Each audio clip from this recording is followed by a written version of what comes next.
तो स्टूडेंट्स, आज की इस वीडियो के अंदर हम एक्सरसाइज 11.2 के क्वेश्चन सोल्व करने वाले हैं। और इस एक्सरसाइज के अंदर जो क्वेश्चन हमने को सोल्व करने हैं वो वृत्त और रेखाओं से संबंधित हैं, और दो क्वेश्चन इसके अंदर हैं जो कि समाकलन की सहायता से हमें त्रिभुज का क्षेत्रफल ज्ञात करना है। हमें इसमें से चौथा, छठा और नौवां, दसवां, सिर्फ ये 4 ही क्वेश्चन सोल्व करने हैं। इसके अलावा कोई भी क्वेश्चन सोल्व नहीं करना है, क्योंकि वो जो बाकी क्वेश्चंस हैं वो सारे के सारे प्रवल्य और दीर्घवृत्त के ऊपर आधारित हैं।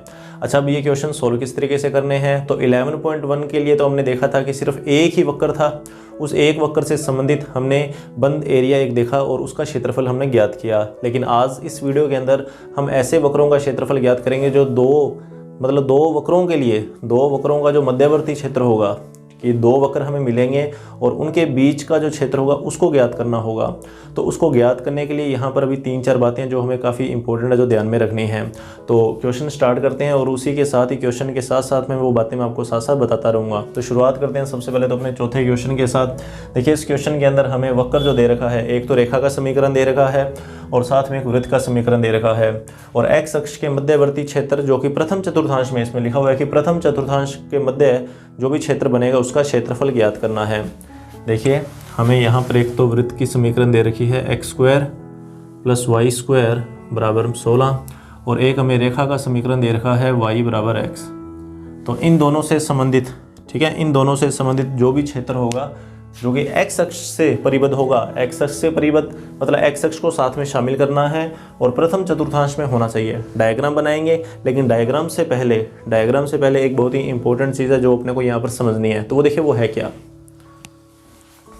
तो देखिए, डायग्राम बनाने से पहले जो पहली बात इन क्वेश्चंस को सोल्व करने के लिए ध्यान में रखनी है वो ये है कि हमें सबसे पहला काम यहाँ पर करना है कि हमें जो भी दो वक्र दे रखे हैं उन दो वक्रों का अपने को प्रतिच्छेद बिंदु पता लग जाए। कि पहला काम इसके अंदर जो अपने को ध्यान में रखना है वो है प्रतिच्छेद बिंदु का। कि जो भी क्वेश्चन अभी अपने सोल्व करेंगे तो वो क्वेश्चन सोल्व करने से पहले प्रतिच्छेद बिंदु का यूज़ करना काफ़ी ज़रूरी होगा।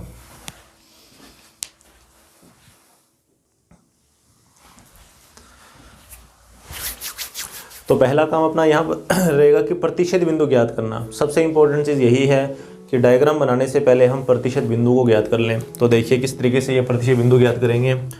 कि समीकरण दे रखी है हमें एक x² + y² बराबर 16 और एक दे रखी है y बराबर x।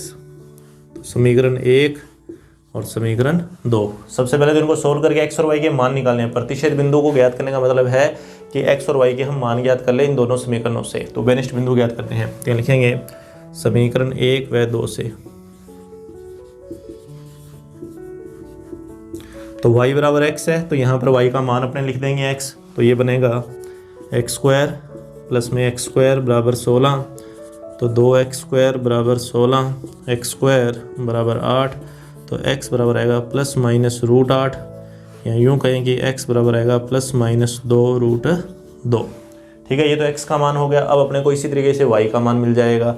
तो y बराबर है x के, तो यहाँ से अपने कह सकते हैं कि y बराबर आएगा ±2√2। तो यहाँ लिख लेंगे अतः प्रतिच्छेद बिंदु।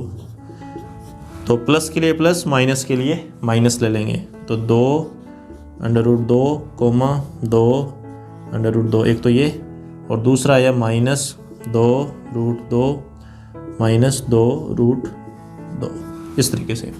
और अब अपने को डायग्राम बनाना है। अब हमें क्या करना है, इसका एक डायग्राम बनाना है। तो डायग्राम देखिए किस तरीके से बनाएंगे।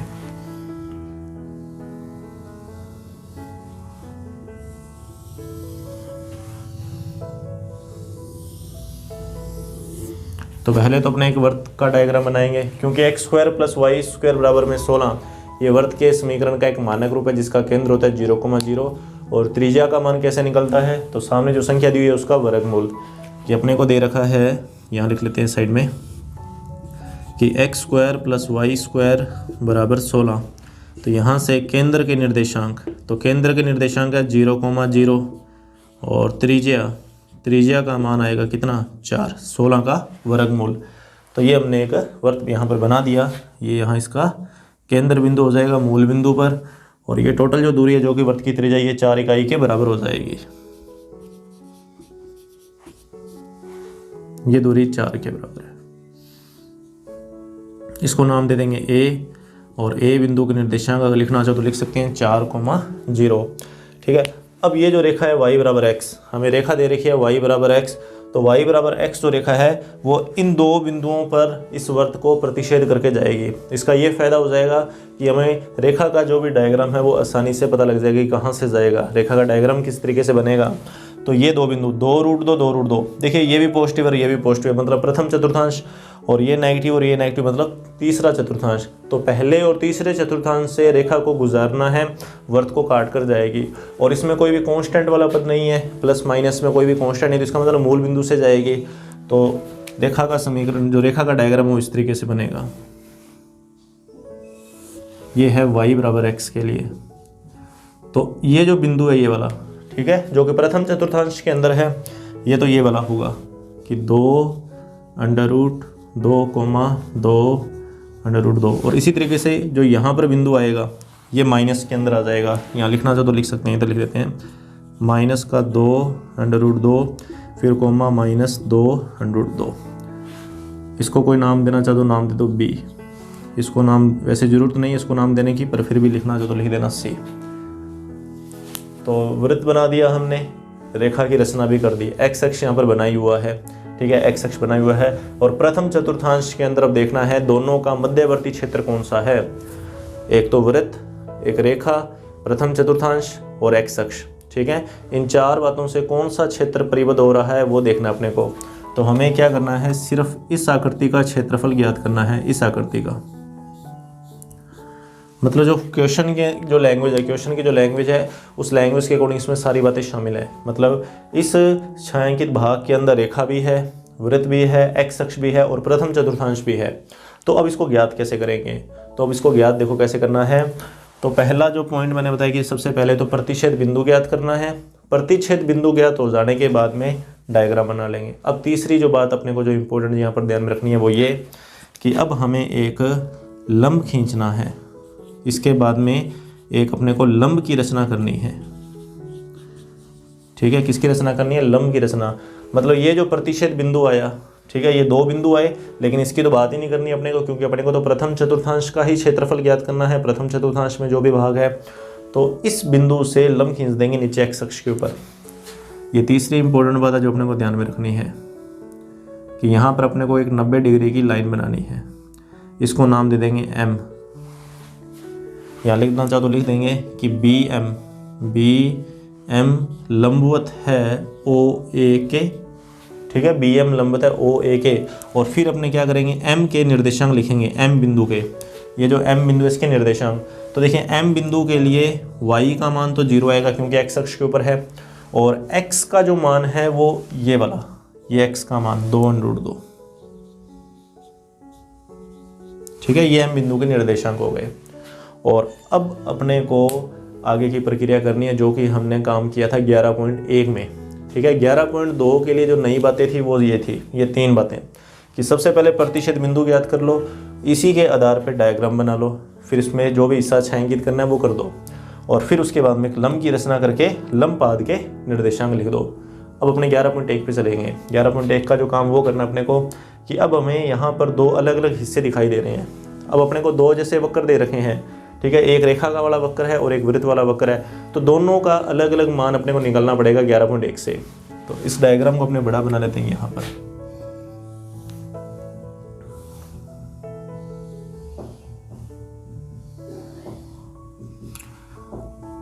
ठीक है, O, M, A और B, ये हिस्सा अलग और ये वाला हिस्सा अलग। निर्देशांक सबके लिखना चलिए तो 0,0, 2√2,0, 4,0 और b के निर्देशांक 2√2,2, इस तरीके से।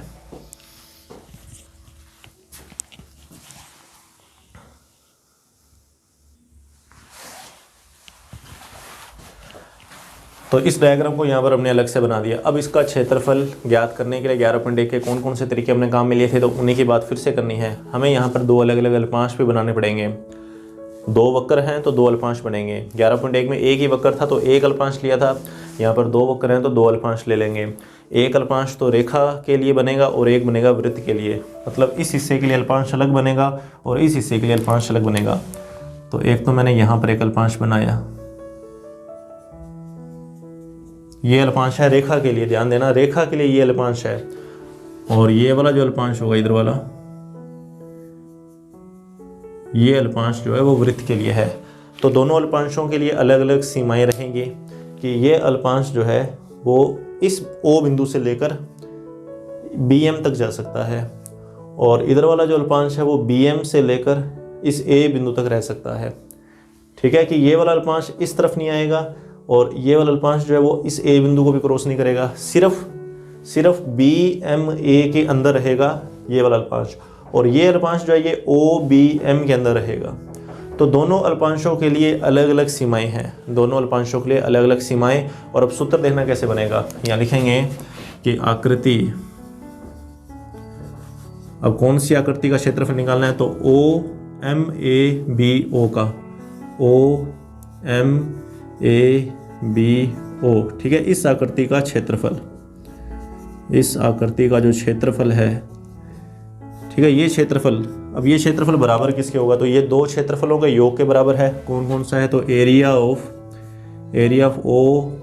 OMBO plus area of BMAB। ठीक है, ये मैंने दोनों यहाँ पर एरिया यहाँ पर लिख दिए हैं। अब इसका क्षेत्रफल अलग, इसका क्षेत्रफल अलग, दोनों का अलग अलग क्षेत्रफल ज्ञात करना पड़ेगा। तो देखो कैसे ज्ञात करेंगे, तो पहले मैं इसको लिखूंगा, ये वाला क्षेत्रफल, ठीक है, सबसे पहले अपने ये वाला क्षेत्रफल लिखेंगे। अब ध्यान देना कैसे लिखेंगे, ये जो क्षेत्रफल है ना, ये क्षेत्रफल इस रेखा वाले हिस्से से आएगा। तो अपने क्या करेंगे, यहाँ पर ऐसे लिख देंगे y.dx और नीचे यहाँ लिख देंगे रेखा।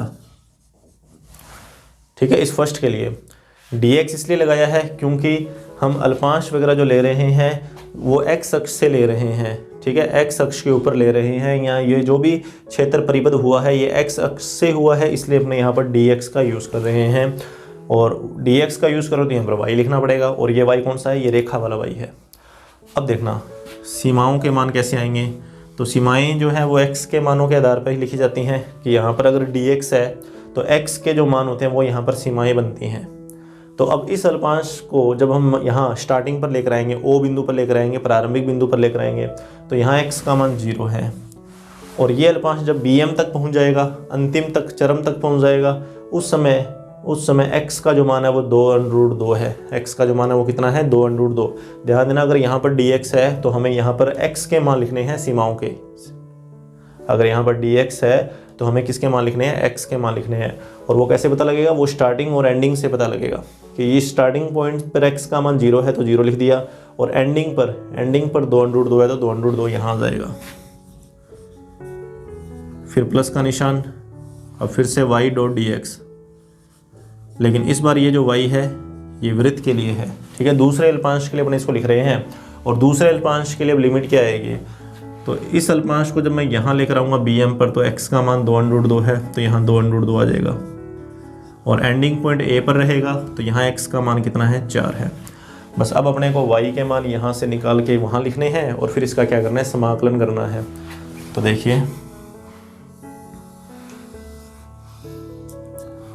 0 से लेकर 2√2, y का मान रेखा के लिए, तो रेखा के लिए y का मान x के बराबर है, तो यहाँ आ जाएगा x.dx, फिर प्लस का निशान, 2√2 से लेकर 4, और y वृत्त के लिए कितना है, √16 - x², और डॉट में क्या आ जाएगा, dx आ जाएगा। और इसका समाकलन आप अच्छे से जानते हैं किस तरीके से होगा, तो x का समाकलन करेंगे x²/2, और लिमिट आ जाएगी 0 से 2√2, फिर प्लस, अब इसके लिए वो सूत्र लगेगा कि पहले x/2, फिर √16 - x², फिर प्लस a²/2, और फिर साइन इनवर्स x/a का मान, और यहाँ आ जाएगा 2√2 से 4, इस तरीके से।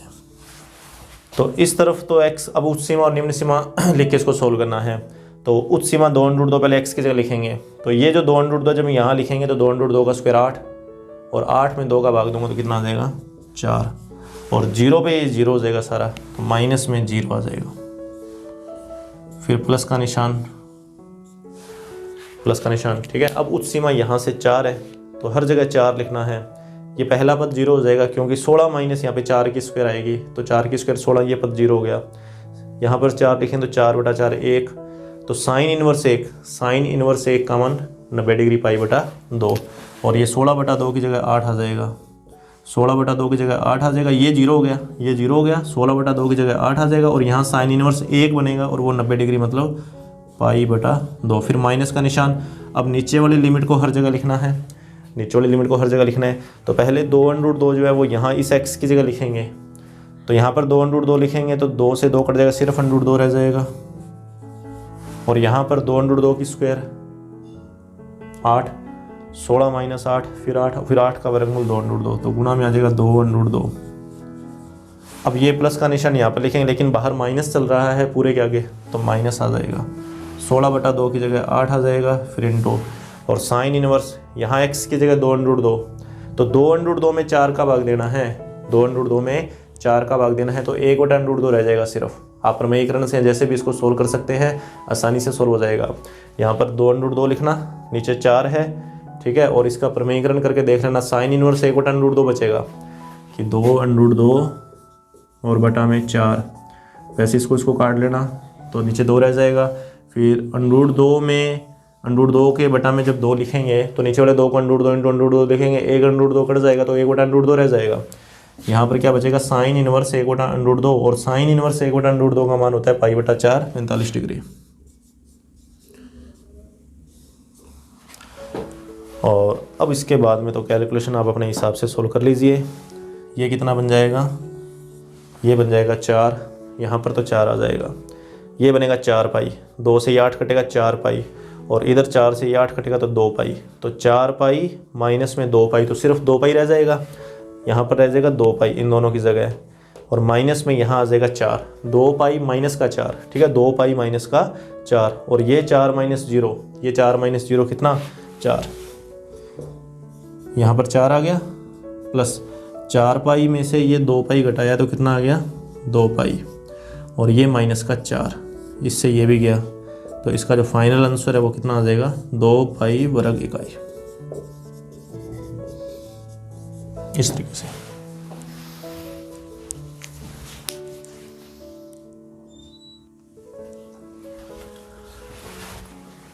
तो देखिए इसी तरीके से छठा क्वेश्चन सोल्व करना है। यहाँ पर भी एक वृत्त की समीकरण है और एक रेखा की समीकरण है, और दोनों के मध्यवर्ती प्रथम चतुर्थांश में जो भी हिस्सा बनेगा उसका क्षेत्रफल ज्ञात करना है। तो वही कंसेप्ट फिर से कि पहले प्रतिच्छेद बिंदु ज्ञात करेंगे, उसके बाद में हम रचना कर लेंगे, एक रफ डायग्राम बना लेंगे, फिर उसके बाद में उसको छायांकित कर लेंगे, कौन कौन सा हिस्सा हमें क्षेत्रफल के लिए यहाँ पर यूज़ करना है वो देख लेंगे। फिर उसके बाद में लंब खींचना है, लंब पाद के निर्देशांक, और फिर अपने 11.1 पे चले जाएंगे। तो देखना भी, सबसे पहले तो प्रतिच्छेद बिंदु यहाँ पर किस तरीके से लिखने हैं अपने को, कि हमें दे रखा है x² + y² बराबर 1, और साथ में दे रखा है x + y बराबर 1।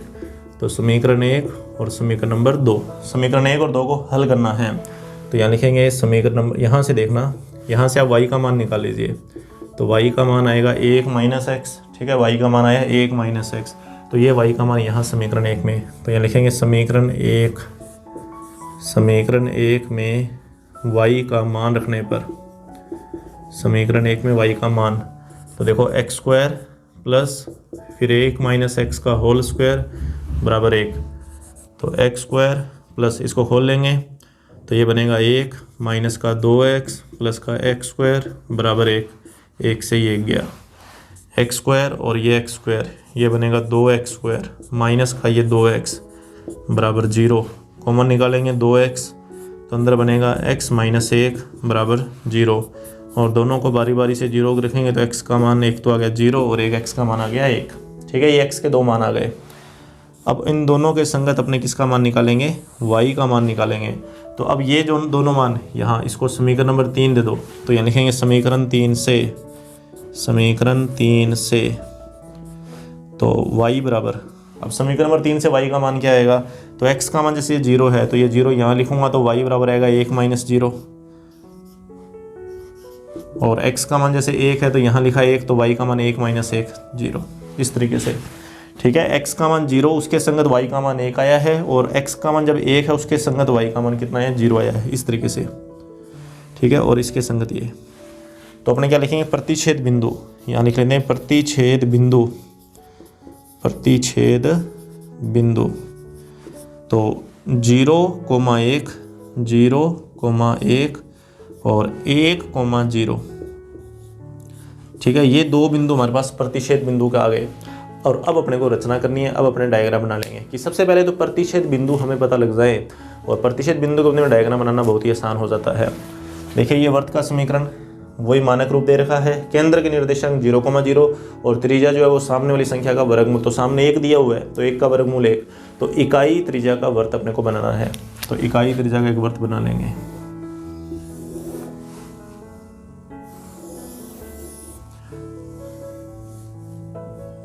ठीक है, ये हमने इकाई त्रिज्या का एक वर्त मान लिया, x डैश y और y डैश, ये मूल बिंदु, ये दूरी बराबर है 1 के, इसको नाम दे दो कैपिटल A, 1,0।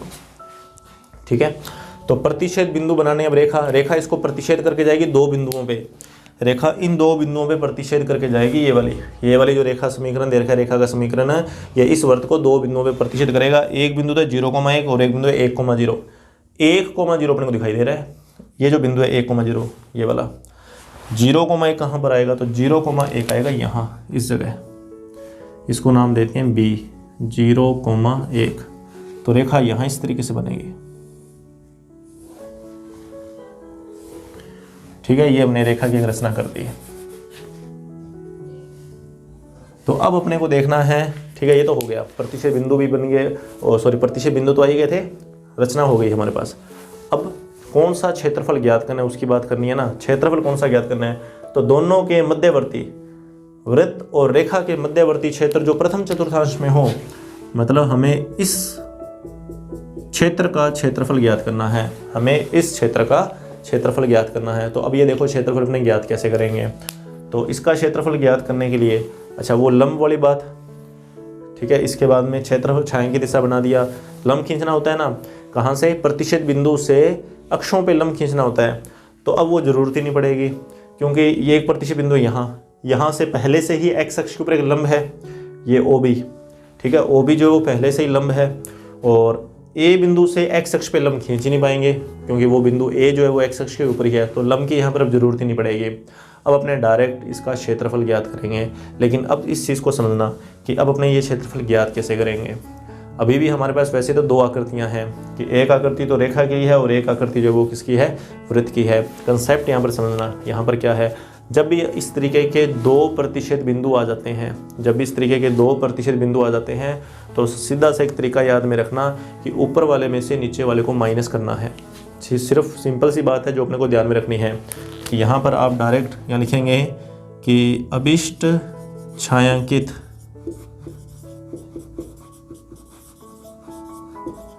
भाग का क्षेत्रफल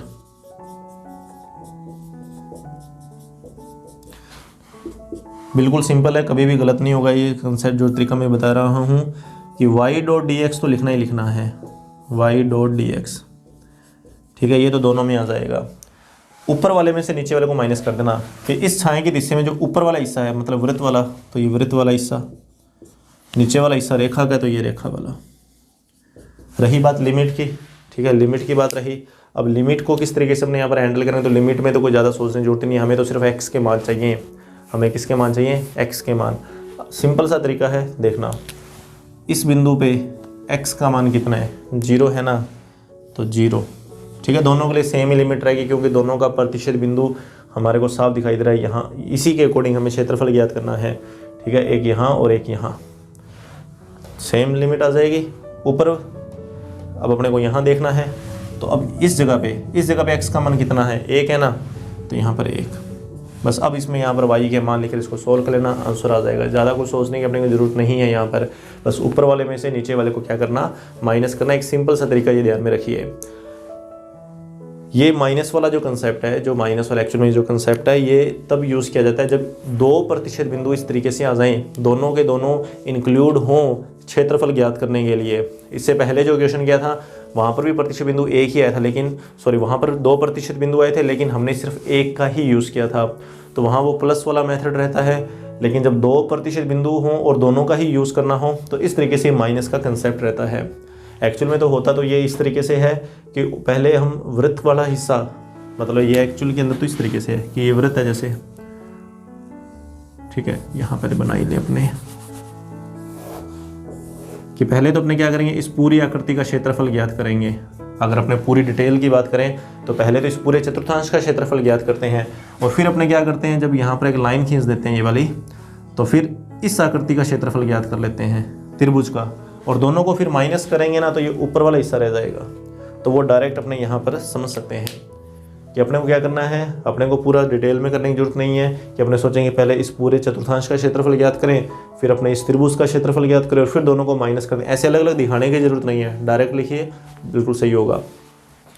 कि अपने को क्या करना है, अगर आप अल्पांश लेना भी चाहो, यहाँ पर जो अल्पांश बनाया हमने, ठीक है, ये छोटी सी अल्पांश बना दिया, छोटा सा अल्पांश है, ये अल्पांश इस b से लेके इस a तक रहेगा और दोनों जगह के x के मान देख लेना। जब ये अल्पांश b पर जाएगा तो x का मान 0 है ना, तो 0 आ गया, और जब ये अल्पांश a पर आएगा तो x का मान 1 है ना, तो यहाँ पर 1 आ गया। ऊपर जो है उसको पहले लिखो और जो नीचे है उसको बाद में लिखो, बीच में क्या लगा दो, माइनस लगा दो। और अब अपने इसको सोल्व कर लेंगे। तो y का मान वृत्त के लिए, तो वृत्त के लिए y का मान आएगा रूट में 1 माइनस एक्स स्क्वायर, तो ये बनेगा 0 से लेकर 1 रूट 1 माइनस एक्स स्क्वायर, फिर 0 से 1, और रेखा के लिए y का मान 1 माइनस एक्स, और दोनों का समाकलन करके इसको सोल्व करना है। तो देखो इसको अपने पूरा कर ही लेते हैं, इसका समाकलन।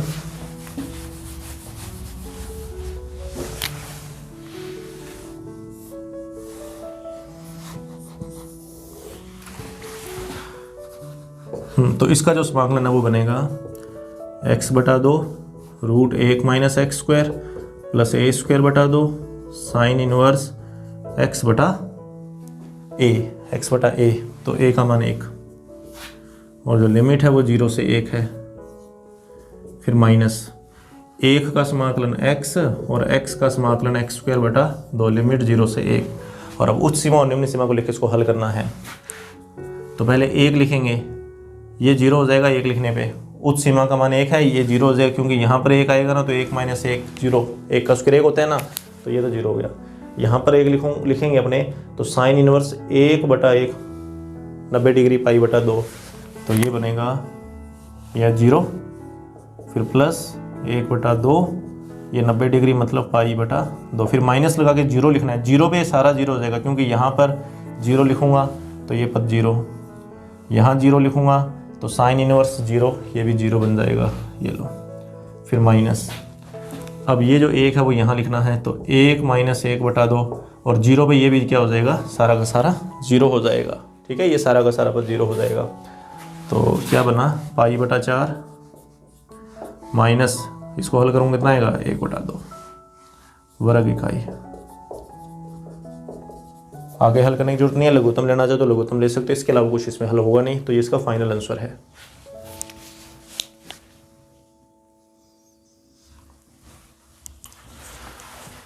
तो देखिए इसका 9वां क्वेश्चन, 9वां और 10वां क्वेश्चन, ये दोनों क्वेश्चन जो हैं ये त्रिभुज के क्षेत्रफल के ऊपर आधारित है, लेकिन समाकलन की सहायता से हमें ये क्षेत्रफल ज्ञात करना है। हालांकि इसका सूत्र हम आसानी से जानते हैं, ये तो हमने 10th क्लास के अंदर ही पढ़ लिया था, लेकिन उसकी तरह नहीं करना हमें इसमें एक सूत्र दिया है ना, वो 1 बटा 2 x1 फिर y2 माइनस y3, उस सूत्र से अपने इसका क्षेत्रफल ज्ञात कर सकते थे। उत्तर की जांच के लिए उसको रख सकते हैं हमने अलग से, लेकिन अभी अपने इसको पहले करना कैसे, समाकलन की सहायता से।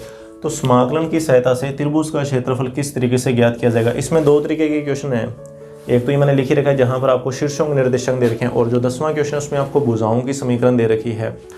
तो दोनों ही जो मेथड हैं, जो दोनों क्वेश्चन जो हैं वो एक टाइम पर एक जैसे हो जाएंगे। बस शुरुआत जो करनी है वो देखिए किस तरीके से करनी है। पहले तो रफ डायग्राम, यहाँ पर पहले अपने डायग्राम बना लेंगे। तो देखो डायग्राम किस तरीके से बनाना है, तो डायग्राम जो है वो पूरे अपने निर्देशांकों के अकॉर्डिंग, जो भी अपने को निर्देशांक दे रखे हैं ना उसी के अकॉर्डिंग बनाने हैं डायग्राम। तो देखो कैसे इसको अपने स्टार्ट करें। मूल बिंदु, ठीक है, एक्स अक्ष, वाई अक्ष, एक्स डैश और वाई डैश, ये सारा अपने लिख लेंगे, एक्स डैश। तो 2,0, 2,0, तो ये लीजिए 2,0, यहाँ पर हमने बिंदु मान लिया ए, जिसके निर्देशांक हैं 2,0, ठीक है, 4,5, 4,5, ठीक है, ये 1, ये 2, ये 3, ये 4, 4 तो यहाँ पर है और 5 आ जाएगा फिर ऊपर, यहाँ मान लेते हैं, इसको थोड़ा सा बड़ा बना लें।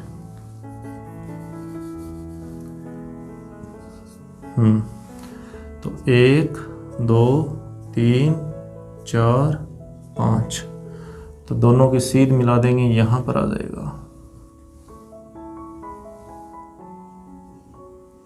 बी 4,5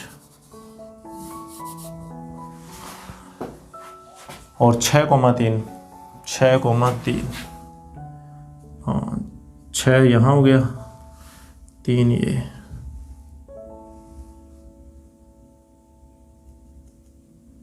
सी 6,3। तो त्रिभुज बनेगा कैसे वो देख लो।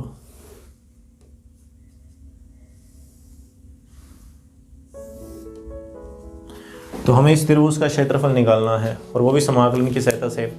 अब त्रिभुज का क्षेत्रफल निकालने से पहले हमारे पास देखो, समाकलन की सहायता से जो भी अपने को क्षेत्रफल निकालना है तो उसके लिए हमारे पास क्या होना चाहिए, वक्र की समीकरण होनी चाहिए ना।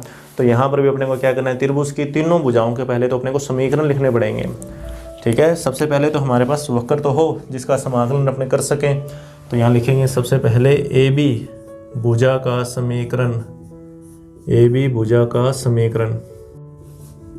तो देखिए, दो बिंदुओं से गुजरने वाला जो भी रेखाखंड होता है या गुजरने वाली जो भी रेखा होती है उसका समीकरण y माइनस y1 बराबर y2 माइनस y1 फिर बटा में x2 माइनस x1 और गुणा में x माइनस x1। यहाँ लिखेंगे कि y माइनस y1 बराबर y2 माइनस y1 और अपॉन में x2 माइनस x1 और साथ में आ जाएगा x माइनस x1। तो इसी सूत्र से हम तीनों भुजाओं के समीकरण ज्ञात करेंगे। तो सबसे पहले मैं ए बी का समीकरण निकाल रहा हूँ।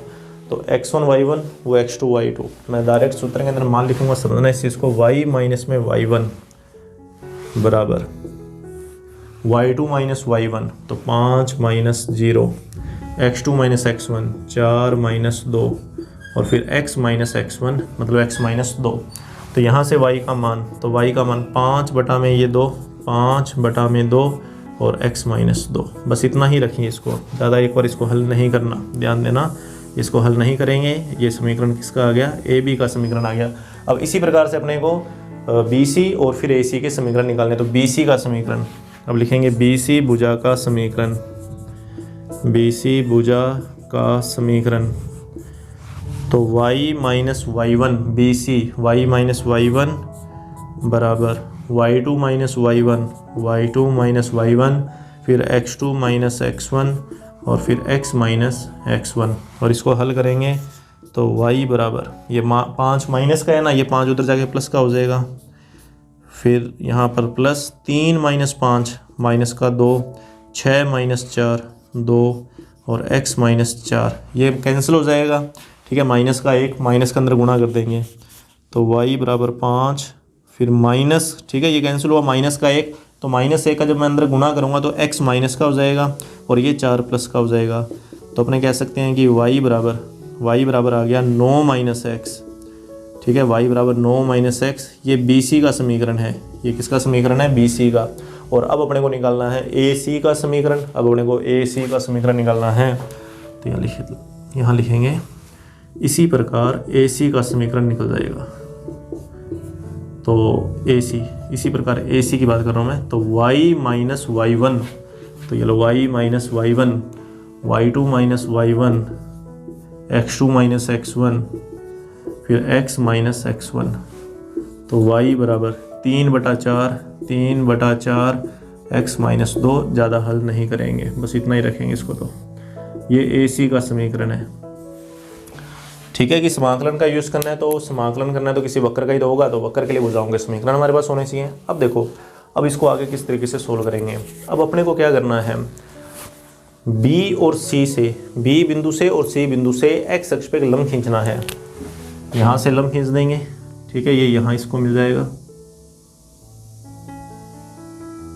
इसके निर्देशांक लिख लेते हैं, इसको नाम देते हैं M4,0 और यहाँ से लंब खींच लेते हैं एक, इसको नाम दे दिया N6,0। ठीक है, ये दो लंब खींच दिए हमने। अब अपने को करना क्या है, ध्यान देना, AB, ठीक है, AB और BC, ठीक है, AB और BC को देखना है अभी अपने को, सिर्फ AB और BC को। मैं सिर्फ AB और BC की बात करूंगा अभी, AB और BC।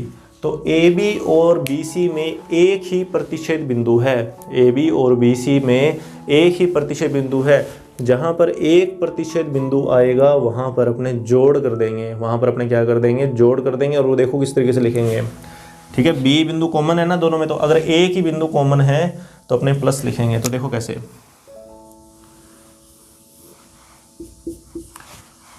समाकलन y डॉट dx फिर प्लस समाकलन y डॉट dx। ये y मान लो AB के लिए है और ये y मान लो किसके लिए है, BC के लिए। ठीक है, रही बात लिमिट की, कि लिमिट अपने किस तरीके से यूज़ करें यहाँ पर। तो लिमिट देखना, तो पहले जैसे अपने को AB के लिए लिमिट बतानी है, तो AB के लिए लिमिट समझना भी इसको, AB के लिए तो A बिंदु तो ये रहा, x का मान देख लो सिर्फ कितना है, 2, तो यहाँ पर 2 लिखो।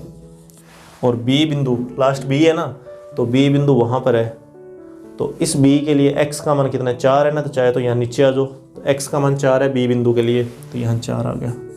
अब BC के लिए आ जाओ, तो BC के लिए x का मान 4, B बिंदु के लिए x का मान 4, और C बिंदु पे x का मान 6, C बिंदु पे x का मान 6 है। ठीक है, तो ये लिमिट है। अब इसको सॉल्व आप आसानी से कर सकते हैं, इसका समाकलन वगैरह जो भी है। तो देखो y AB के लिए, तो AB के लिए ये रहा, तो 2 से लेके 4 फिर 5/2 और x - 2 डॉट में dx और फिर प्लस का निशान 4 से 6, ठीक है, 4 से 6 YBC के लिए, कहाँ लिखा, ये रहा 9 - x, तो 9 माइनस में x और साथ में डॉट में क्या आ जाएगा, dx आ जाएगा। और अब अपने को इसका समाकलन करना है।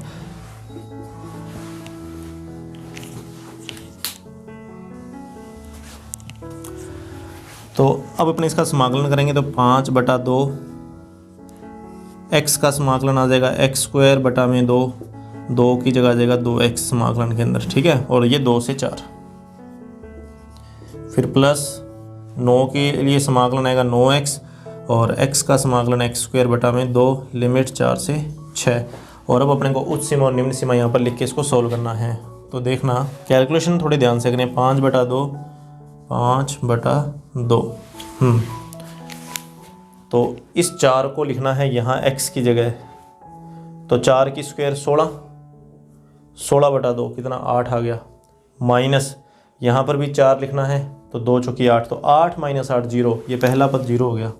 फिर माइनस लगा के उच्च सीमा निम्न सीमा लिखनी है, तो माइनस लगा के भी ये 2 लिखना है, तो यहाँ पर 2 लिखूंगा, तो 2 की स्क्वायर 4/2 आ गया, ध्यान रखना 2 ये लिख ही देते हैं 2, फिर माइनस, लेकिन यहाँ पर भी माइनस है, तो प्लस 2 × 2 4। ठीक है, ये तो इस पोर्शन को सोल्व किया है। अब यहाँ प्लस लगाया, अब अपने को यहाँ पर सोल्व करना है, तो 6 9 6 54 माइनस, ठीक है, 54 माइनस 6 का स्क्वायर 36/2, ठीक है, तो 18, तो 54 माइनस में 18, तो 54 माइनस में 18 36, तो यहाँ 36 आ जाएगा। फिर माइनस का निशान, अब इस 4 को लिखना इन दोनों जगह, तो 4 × 36, तो यहाँ 36 लिख दिया। यहाँ प्लस हो जाएगा क्योंकि यहाँ माइनस है, क्योंकि सूत्र के लिए माइनस होता है आगे, और यहाँ 4 की स्क्वायर 16/2 8, ये तो 36 तो कैंसिल हो गया। इधर से क्या बचा, यहाँ प्लस का 2 बचेगा, और उस 2 से ये वाला 2 जाएगा। ठीक है, इस 2 से ये वाला 2 कट जाएगा, सिर्फ ये वाला 5 बचेगा, तो यहाँ 5 आ जाएगा, फिर प्लस का निशान और वो 8, तो 5 और 8 बराबर कितना आ गया, 13 वर्ग इकाई। अब ये जो आंसर है ना 13 वर्ग इकाई, अब ये क्षेत्रफल आया किसका, तो AB और BC, ध्यान देना AB और BC को जोड़ा है हमने। तो एक बार के लिए ना इस AC को एक बार छोड़ दो, मान लो AC है ही नहीं, ठीक है, AC को छोड़ दिया ना, तो ए बी और बी सी का जोड़ है ये, ए बी और बी सी का। तो देखो ए बी, तो ए बी मतलब ये वाला क्षेत्रफल हो गया सारा, ठीक है। ए बी के लिए तो ये सारा क्षेत्रफल आ जाएगा, और फिर बी सी है ना, तो बी सी के लिए फिर ये सारा क्षेत्रफल आ गया। कहने का मतलब ये है कि ये जो 13 वर्ग इकाई अभी जो क्षेत्रफल आया है, जो 13 वर्ग इकाई क्षेत्रफल है, ये A B C N M N A, इस पूरी आकृति का क्षेत्रफल आया है। अगर अपने यहाँ पर लिखना चाहें, ठीक है, ये वाला मान, ठीक है, ये वाला जो मान है वो एरिया ऑफ किसका, A B C N M A, ये वाला क्षेत्रफल। तो इस क्षेत्रफल का जो मान है वो कितना है अभी, 13 वर्ग इकाई। और अब अपने पास जो तीसरी भुजा है ए सी, अब उसकी बात करनी है कि उस ए सी का क्षेत्रफल अपने किस तरीके से ज्ञात करेंगे। तो उसके लिए अब अपने ऊपर वाले हिस्से को छोड़ देंगे। अब अपने को ए सी को देखना है, ए सी को, तो मतलब मुझे ए सी के लिए समाकलन करना है। देखो जिस वक्र का अपने समाकलन करते हैं ना, तो उसके नीचे का क्षेत्रफल आ जाता है। कि अगर मैं अब ए सी का समाकलन करूँगा ना, तो ए सी के नीचे वाले हिस्से का क्षेत्रफल आ जाएगा। अगर मैं ए सी का समाकलन करूँगा ना, तो अब मेरे पास ये वाला क्षेत्रफल आएगा। ये समझना इस चीज़ को,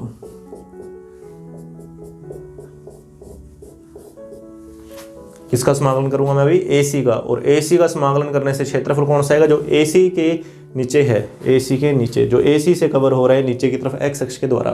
तो देखो यहाँ लिख लेते हैं समाकलन y डॉट में dx, और किसके लिए करना है, ए सी के लिए करना है। तो ए बिंदु के हिसाब से लिमिट देख लो। अब लिमिट लिखनी है ना, तो ए और सी को देख के लिखनी है। तो ए बिंदु के लिए, यहाँ ए है ना, तो ए बिंदु के लिए यहाँ पर मान कितना है, x का, और मान अपने को x का ही देखना है। अगर यहाँ पर dx है ना, तो यहाँ पर अपने को मान किसका देखना है, x का। तो ए बिंदु के लिए x का मान 2, और सी बिंदु के लिए x का मान कितना है, 6, और y का मान ए सी के लिए, y का मान ए सी के लिए ये रहा 3/4 और x - 2। तो ये बनेगा 3/4 समाकलन 2 से 6 और x - 2। मैंने y का मान लिख दिया, और फिर इसका समाकलन करके और इसको भी मैं सोल्व कर लूँगा। तो ये क्या बनेगा, 3/4 x का समाकलन किया x² - 2x और लिमिट 2 से 6, और यहाँ पर भी उच्च सीमा और निम्न सीमा को लिख के सोल्व करना है। तो जो भी आंसर आएगा वो अपने यहाँ पर देख लेंगे। अच्छा, इसके बाद अपने को करना क्या है, लास्ट में ये जो आंसर आया था अभी यहाँ पर 13, और यहाँ से जो आंसर आएगा दोनों को माइनस करना है। क्योंकि देखिए A B C N M A, मतलब इस पूरी आकृति में से अगर अपने इस नीचे वाले को माइनस कर दें, इस पूरी आकृति के क्षेत्रफल में से इस नीचे वाले क्षेत्रफल को अगर अपने माइनस कर दें, तो सिर्फ ऊपर वाला त्रिभुज ही तो बचेगा अपने पास। तो अपने को ये काम करना है कि यहाँ से जो आंसर आएगा उस आंसर को माइनस करना है लास्ट में इस जोड़ में से। तो देखते हैं इसका आंसर अब आता क्या है।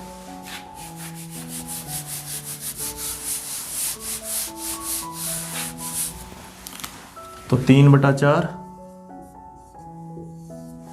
तो पहले 6 लिखना है, तो यहाँ 6 लिखूँ तो 36/2 मतलब 18, 6 दूनी 12, फिर माइनस का निशान अब 2 लिखना है, तो 2 की स्क्वायर 4/2 मतलब 2, फिर माइनस प्लस हो जाएगा, और 2 दूनी 4, ये 2 यहाँ लिखना है। तो 3/4 ये बन गया 6, और ये बन गया प्लस का 2, मतलब 3/4 × 8, ये बन गया 2 तिया 6, 2 दूनी 6, 2 तिया 6, 6 वर्ग इकाई। ये किसका क्षेत्रफल है, 6 वर्ग इकाई। ये इस हिस्से का, नीचे वाले का, और इस पूरी आकृति का जो क्षेत्रफल है वो कितना आया था, 13 आया था।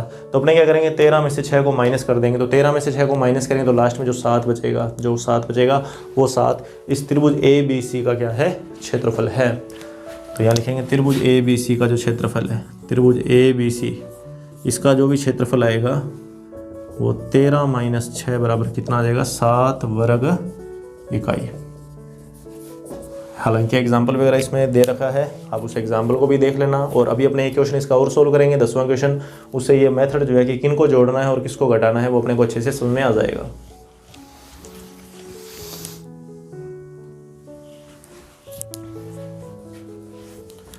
तो देखिए 10वां क्वेश्चन, इसमें अपने को भुजाओं के समीकरण दे रखे हैं और त्रिभुज का क्षेत्रफल निकालना है। ये तीनों त्रिभुज की भुजाएं हैं।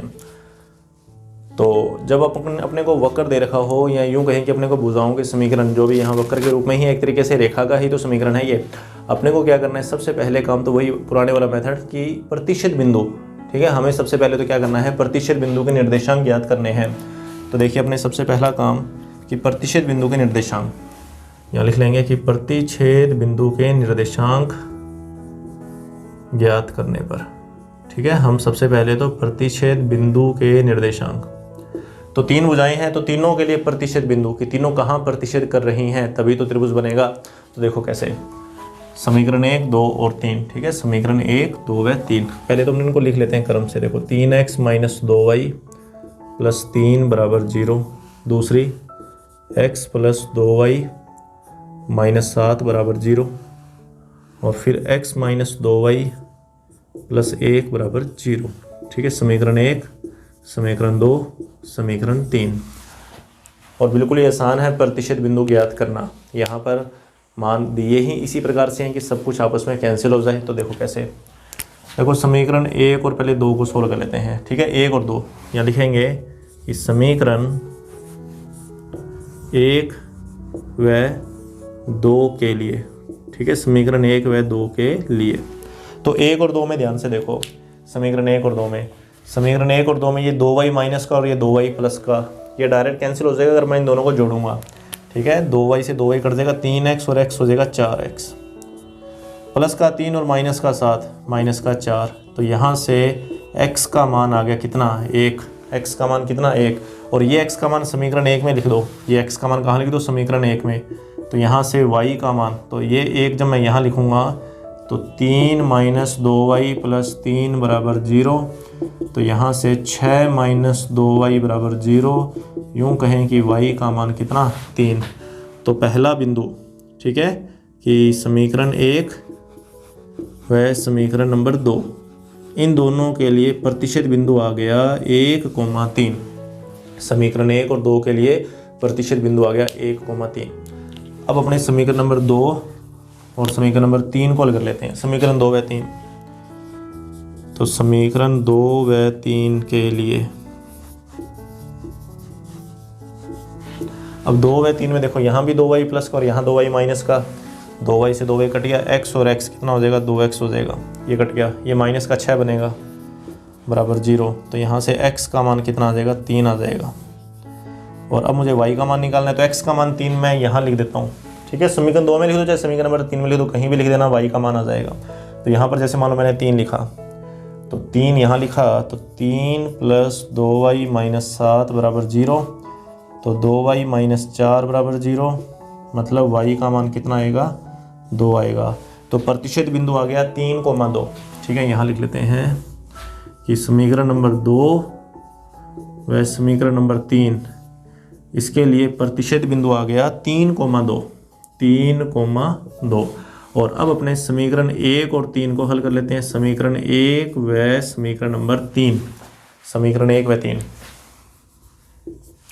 तो समीकरण 1 और 3 में देखो 2y यहाँ भी माइनस का और यहाँ भी माइनस का, तो घटाना पड़ेगा, 2y को अगर हटाना है तो समीकरण 1 में से समीकरण नंबर 3 को घटाएंगे, तो 3x में से x को घटाया तो 2x आ गया, माइनस के 2y में से माइनस के 2y को घटाएंगे तो 0, 3 में से a घटाओगे तो कितना आएगा, 2 आएगा। तो हल करने पर x का मान आएगा कितना, -1। अब x के मान की सहायता से अपने किसका मान निकालेंगे, y का मान। तो x का मान -1 मैं यहाँ लिखूँगा, तो 3 × -1 माइनस का 2y प्लस का 3 = 0, हल कर लेना, y का मान 0 आएगा। तो समीकरण 1 और समीकरण नंबर 3, समीकरण 1 और 3 के लिए प्रतिच्छेद बिंदु आ गया -1,0। ठीक है, अब सिर्फ त्रिभुज बनाना है, तो त्रिभुज बनाना है तो सिर्फ आप प्रतिच्छेद बिंदु बना दीजिए, त्रिभुज अपने आप बन जाएगा। तो देखो कैसे,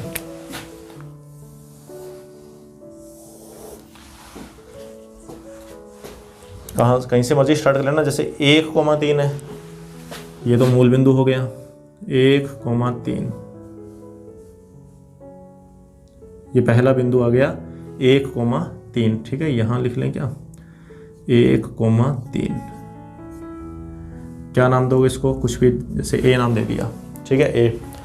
फिर क्या कौन सा आया, 3,2, 3 ये रहा, 2 यहाँ,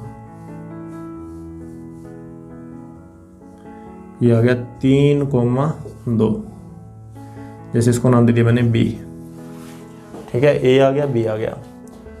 अब -1,0 तो -1 तो यहाँ हो गया, y का मान 0 तो कहीं जाना ही नहीं है, तो यही बिंदु खुद ही रह जाएगा -1,0। तो इसको अपने ऊपर लिखें 1,3।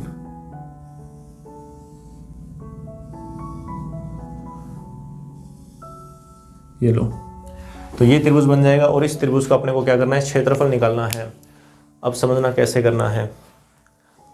लंब खींच देंगे पहले, तो ये लंब खींच दिया, ठीक है। और AC और AB को देखो, AC और AB दोनों में एक ही पॉइंट कॉमन है, एक ही बिंदु कॉमन है दोनों में। कौन सा बिंदु कॉमन है? A बिंदु कॉमन है। तो एक बिंदु जहाँ पर कॉमन हो तो वहाँ प्लस कर दो। मतलब AC और AB के लिए वही मेथड y.dx ये मान लो AC के लिए है और ये किसके लिए है? AB के लिए। अब रही बात लिमिट की ना, तो A और C के हिसाब से x के मान देख लो, लिमिट आ जाएगी। तो जैसे यहाँ पर पहले A है, तो A के लिए x का मान कितना है? 1, तो 1। फिर C है, तो C के लिए x का मान कितना है? -1। इधर B है, तो B के लिए x का मान कितना है? 3। ये आ गया। तीसरा जो बच जाता है ना, वो माइनस करना होता है। लास्ट क्वेश्चन के अंदर अपनों ने देखा, तो शॉर्ट सीधा लिखो ना। तीसरा कौन सा बच गया अपना? y.dx कौन सा रह गया? AC आ गया, AB आ गया, तो BC रह गया ना, तो BC को माइनस करना है। अच्छा, BC के लिए लिमिट क्या आएगी? तो B और C के लिए तो चाहे तो पहले, क्योंकि वैसे तो अपने को छोटा मान लिखना होता है, तो छोटा मान यहाँ पर जैसे -1 है, क्योंकि BC के लिए जैसे एक मान B से और एक मान C से आएगा, तो B पे जो x का मान है वो 3, वो बड़ा मान है, और C पे x का मान -1 है जो कि छोटा मान है। तो छोटे मान को पहले लिख लो, बस इस चीज़ का ध्यान रखना, छोटे मान को पहले लिखो, बड़े मान को बाद में लिखो। तो B बिंदु के लिए बड़ा मान 3 ऐसे। और अब अपने इसको करो सोल्व। अच्छा, यहाँ पर भी तो यही रहेगा। यहाँ पर देखो, ये बड़ा मान मैंने नीचे लिख दिया, तो इसको बस ध्यान में रखना कि ऊपर एक प्लस का और नीचे माइनस का, कि पहले छोटा मान लिख दो और फिर क्या लिख दो? बड़ा मान लिख दो। बस इस चीज़ का ध्यान रखना, और कहीं कोई गलती होएगी नहीं। बस अब अपने को ये क्या करना है, समाकलन करना है y के मान लिख के। y के मान आपके पास, अब देखो, अब यहाँ पर बात आती है कि y का मान कैसे पता लगेगा, कि अब AC के लिए y कौन सा है। अब हमारे पास 3 समीकरण है, अब इनमें से कौन सी समीकरण AC के लिए रहेगी, तो कैसे पता लगेगा? तो A और C से पता लग जाएगा। किससे पता लग जाएगा? A और C से। देखो, ये जो बिंदु आया कौन सा? ये वाला 1,3, ये तो है A, ठीक है। इसको क्या माना हुआ है? B, और इसको क्या माना हुआ है? C। तो अब अपने को कैसे पता लगेगा कि AC वाली समीकरण कौन सी है? तो AC वाली समीकरण देखो, A ये रहा, C ये रहा।